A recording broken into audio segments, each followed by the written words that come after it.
All right, John Ratzenberger has quickly become one of the biggest stars ever. He's been in like every Pixar movie. His voice is recognized the world over. But when it comes to his political choices, who he wants to be for president, that distinct voice has been silent. He has not indicated his support for president. Right now, there's so many things to get into him. On this show exclusively, for you, America, and for you, somewhere, Justin Bieber, Mr. Ratzenberger is going to announce who he wants to be the next president of the United States. John, you have the Yes, floor. sir. Yes, sir. How are you, Neil? I'm fine. Could you be a little more dramatic? I kind of built this up. And you did a heck of a job. Thank you very much. I'm doing my impression of you. Well, Neil, it's the issue that I've been barking about for 15 years now, and I want us to become self-reliant again. Manufacturing is the backbone of the United States of America. There's no question about that. It's not actors. It's not Justin Bieber. I know that's a surprise and a shock. But we're not the backbone. It's people that get up in the morning and put their hands to something useful. And so my issue has always been, let's bring back shop classes to schools so kids can grow up to be self-reliant. Now, the only candidate out there is Donald Trump, for me, because he's a builder. He understands better than anybody that if we lose the people, the average age is 58 years old, by the way, of people that actually know how to build things. Once they're gone, they're gone. And we don't have anybody coming up behind them. So Donald Trump's the only candidate for me. That's pretty dramatic, because not only the statement of support for Donald Trump, but the fact you've committed yourself to doing your last Pixar film and alienating all your Hollywood friends. Are you okay with that? You know what?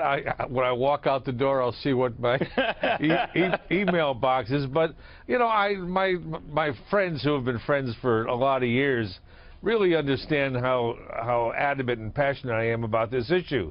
Regardless of the party or the candidate, it's an issue with me. And it was an issue in West Virginia, to your point. I mean, a big reason why Bernie Sanders won and Hillary Clinton lost. I mean, this is you not too long ago with Donald Trump, who you think could close the deal, right? Now, there are a lot of your Hollywood friends that say, well, if he gets elected, they're out of here. They're going to Canada. Canada's a nice place. I've been there. As a matter of fact, I just got asked to do a film there. So I can't speak for anybody else. I really can't. I just know that when we were kids and our parents were kids, everybody had a skill. It's okay if you're an attorney or a stockbroker, but you still know how to fix your own screen door or You're right about that. change the spark plugs on your car, and that's all changed now. It's, we have to go to college, I went to college, but, you know, that didn't stop me from also being a carpenter. So I'm a college grad with a degree that can build his own house. That's not a bad thing. No. So why not get back to that? Why did we take away shop classes and home ec classes from our youngsters? It gives them a skill that nobody can take from them. And if you have that, you're self-reliant. You don't have to rely on the government.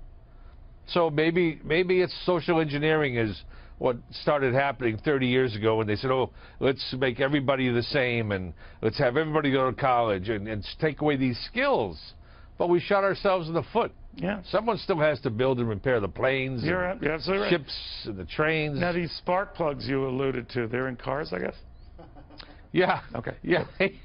Next time I'm in New York, I'll show you. Point it out. Yeah. By the way, you know, last time you were in New York, this always happens when you're here. Fans are stopping you left and right. They all want a picture with you, a selfie with you. Right.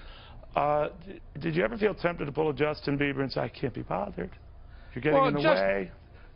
I get fans one or two at a time. Just as a matter of fact, just happened about an hour ago, and I was in the I was shopping. Anyway, but with Justin, they come up in busloads. It's not just one or two, and then you have an hour free. With him, it's busloads of people come up, and I find they always come up when you're in a restaurant and you've got the fork like this. And that's when they come up for the selfie. No, but he doesn't even want them to take pictures, let alone the selfie. The pictures, period. I mean, it's like, come on. You know, you're trying to cover up for your Hollywood friends. No, well, I mean, I don't know the kid, but no, I think you do. I think you do. Yeah, me and Justin. We're tight. You get busloads of people. You're very modest. I just think you don't put out a statement like this on Instagram, which until this morning I thought was a serial. But you don't put out a statement like this and alienate your base, right? Or do you? Again, time will tell. I think tomorrow people will forget all about it. Really? Yeah, something else is going to happen. I can't let this travesty stand. You know, the Kardashians will do something, and Right. we'll forget about Justin. And then somebody else will do something, and then we'll forget about the Kardashians. I wonder if he's handy, you know, because you could always have that to fall back on, you know. That I've said this before, and that would solve the whole issue that I've been talking about now for all these years. If I could get Justin Bieber to talk about how cool it is to have a skill, like be a carpenter or a plumber, or if I can get Taylor Swift to sing a song about how she loves guys who can fix things. Done. Problem solved. I'm not going to pursue it because so many things are floating in my thick skull. All right. Thank you, my friend. It is always good to see you. Good luck on Capitol Hill where you're going to push this U.S. manufacturing thing. Right. You're a good man. Tomorrow morning. So I'm going to be on your rival network, C-SPAN, tomorrow morning. C-SPAN? Really? All right. Really, you're a good man, and we always appreciate having you. Thank you very, very much. Thank you, Neil.